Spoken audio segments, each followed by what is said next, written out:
Welcome once again to the Daily Message.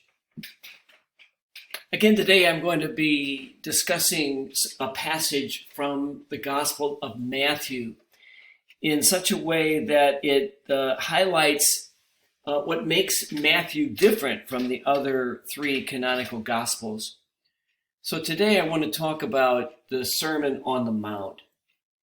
And Matthew's inclusion of the Sermon on the Mount, recall that in Luke, this sermon, or at least a pretty close facsimile to it, is delivered on a plain. Matthew has Jesus deliver this sermon on a mountain because he wants us to understand that Jesus is the new Moses. Just as Moses received the old law from God on a mountain, so now Jesus delivers the contents of the new law also on a mountain. But there's one big difference between Jesus' Sermon on the Mount and Moses' reception of the old law on Mount Sinai, and that's this. In Matthew's story, Jesus is both the messenger of the new law and the source of the new law.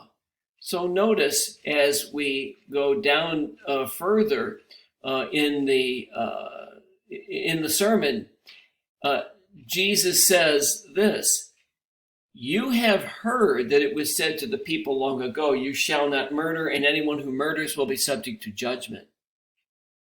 But I tell you," and so Jesus, according to Matthew, Jesus is the source of the new law because he says here, "I tell you that anyone who is angry with a brother or sister will be subject to judgment."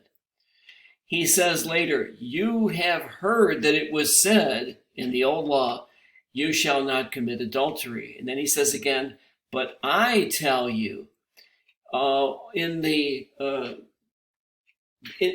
section on divorce, "It has been said, anyone who divorces his wife must give her a certificate of divorce.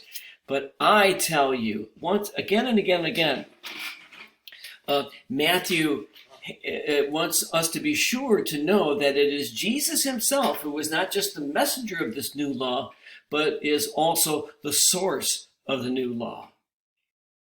Thanks for watching today. I hope you have a wonderful day.